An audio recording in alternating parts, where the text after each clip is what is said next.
one of the most misunderstood fish in the aquarium hobby, and by far the single most over-dramatized fish in the world.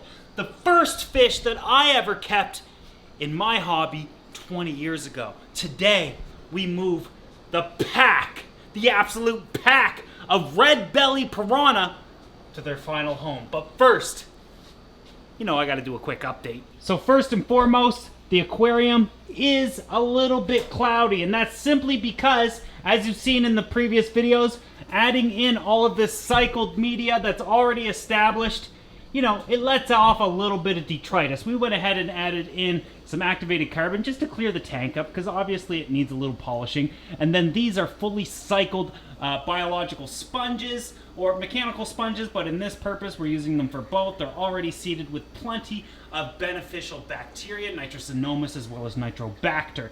The water's coming in through the top, it's overflowing, it's being pre-filtered through this sponge, chemically filtered and polished through the carbon, as well as these sponges, finally going through a few gallons of biological media, and then of course return to the main aquarium with its return pump.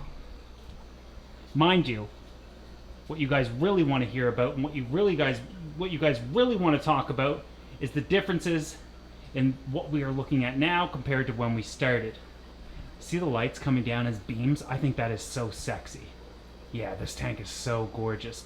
With that said, you'll remember originally we had a fine or a larger size gravel in the aquarium. It looked just like that. In fact, that is some of it. I vacuumed out most of it, leaving some behind because I thought it looked rather natural.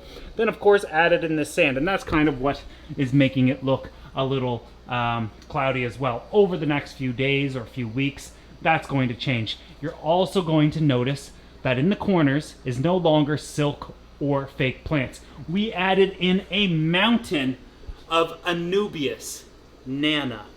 Just a whole bunch of it. Not all that I got, because I have so much. It's my favorite plant, by the way. But we have so many more clumps, and it's cascading down as well as here. Now, the rocks that it's on, it's technically attached to lava rock. And in this cloudy environment, it's difficult to see the color of it, but lava rock is a red, and the maple leaf is more red-orange, but they kind of blend together. And what my hopes are is that these two corners are going to be absolutely covered in Anubias at some point, because it will spread. Plus, these rocks being so porous are going to act like biological media as well. The wood just looks absolutely fantastic. And I wonder if you guys imagined this is what it would look like when I was scaping it and showing you guys how to do it. Just a few rocks, some sand, a few pieces of wood. I think it looks absolutely menacing and ready for the piranha. However, it's very important that we move these guys soon. They're not doing fantastic in the 40-gallon breeder aquarium that they're currently in. They're getting a little skittish, and I know they're going to do tremendously better in their main aquarium. The problem with getting like this type of skittish is they might start biting each other and taking chunks out of each other, which has happened with a few of them. Mind you, we put in about 20 in there. I'm not sure how many's left, but it wouldn't surprise me if a few of them cannibalized each other. So in their aquarium, just floating around, is more mountains of that Anubias. I'll just transfer it over to that temporary holding tank for the Frontosa. These 40 gallons are temporary tanks for a fish that we already had on hand that needed to be moved and housed while we set those tanks up. So these are not temporary. All of these will be set up and scaped over time. One thing at a time, though, we got to get these piranha out. Look at how they act. They're just going nuts in this aquarium, smashing all over the place. They will bite, they will nip. And I do worry about these types of things, so we got to get them out. But there's only one way to kind of remove piranha. And that, my friends, is in a plastic container. Because when I scoop them up with this net, and it is a relatively small net, but when I scoop them up with this, they're going to bite through it. Hopefully not, but these guys have actually bitten through nets before and completely ruined them. A couple in there. So we're only going to be able to move a couple at a time because they flip out and they'll nip and they'll bite and they panic. And it's not their fault. they're gonna love this. Oh, this is gonna be perfect for them. As soon as they settle into this tank and become accustomed to it and acclimated to the environment, they will find this aquarium incredibly soothing for a number of reasons. They can go under the rocks, they can hide, they can find refuge behind the plants, but they also have sticks everywhere. And all of these pieces of wood everywhere is acting like a dither fish to a certain extent. But you gotta keep in mind that we will be adding probably around 1 to 200 small tetras. That some people might be like, well, don't piranha eat smaller fish or eat fish in general? And the simple answer is, yeah, kind of depends. Piranha, if it's going to eat another fish, the fish has to be sick or already dying. And big enough to be considered worth the effort. And a tiny little tetra compared to a large cherasin like the piranha is just not worth it.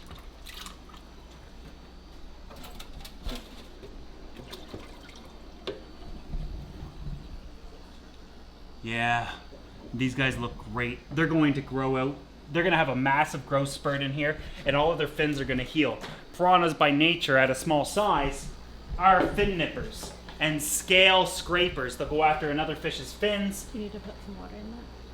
Yeah. Sorry.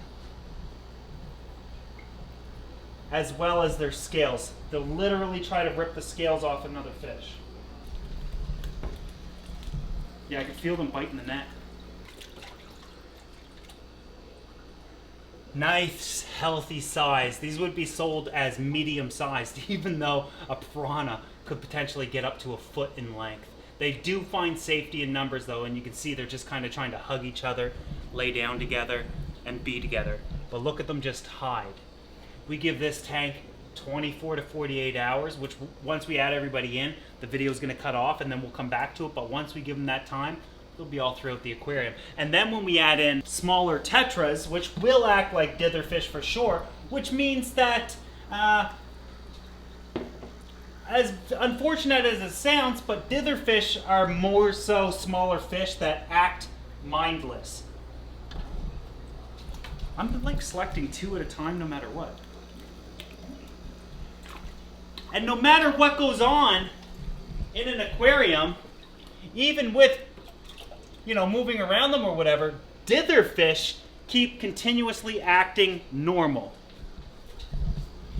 giving the impression to the larger fish that everything is normal. And if your fish are hiding all the time and whatnot, then you might possibly want to add in some dither fish. And it doesn't always have to be tetras, because some people's fish aren't compatible with them. It just needs to be a group of fish that is relatively mindless, that will go along well with what you already have.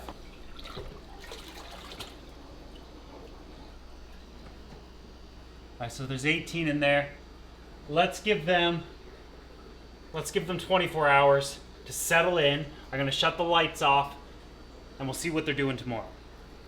So it's 24 hours later with the Piranha aquarium. Obviously the tank still needs some clearing up to do, and that's largely my fault. I didn't rinse the sand out, and that's what we're dealing with now. But the wood as well is releasing tannins and whatnot. Give it some time and this tank's gonna clear up beautifully. One of the things that I was anticipating on is, with this type of scape, there's not a ton of space for the fish to hide in the corners. They can find refuge and go underneath and whatnot, but piranha don't really do that. And what they are doing is, what we're seeing right now, is it's forcing them all to the center. And as they grow and become more secure in this aquarium, they'll of course fill it out a little bit more. But as you can see, even right now, they're all in the middle for the most part, all relaxing. I would estimate that I'll be able to feed them in another day or two, and then they'll start to acclimate to the tank a little bit more and swim throughout it. And in the months to come, once they put on a bit of a growth spurt, we can add in some fish, some tetras and stuff that'll probably swim near the top, and that will be absolutely gorgeous for this aquarium. And I think you guys are really going to love it. Right now it's a little disappointing because the piranha are all at the bottom, but they are acclimating, and if I come over, they'll like scatter away a little bit, but that's to be expected at times. Really big one back there. But yeah, everybody's looking good. Look, see, they can hide under there if you can see a couple of them. They can hide wherever. This is a perfect aquarium. It's the ultimate piranha aquarium in my opinion. I love it. I think it's gorgeous. Give it a few more days for it to clear up and the piranha to get a little more comfortable in the tank and start eating. And this tank is going to be just absolutely phenomenal, and I think you guys would agree. But that's it for today's video. Hope you guys enjoyed it. If you're not a member of this channel yet, you might want to consider doing so if you really want to see a lot of this stuff before it makes it to video, or you want the behind the scenes and photos and that sort of thing. I mean, everybody in the members only seen this tank about a month ago before the video come out, or approximately that anyway. So if you want to see things in advance, or even if it's just a day before, join a live video where it's just exclusive, hit the membership button and you'll be able to enjoy a little bit extra. Anyways, hope you guys enjoyed today's video. See you in the next one.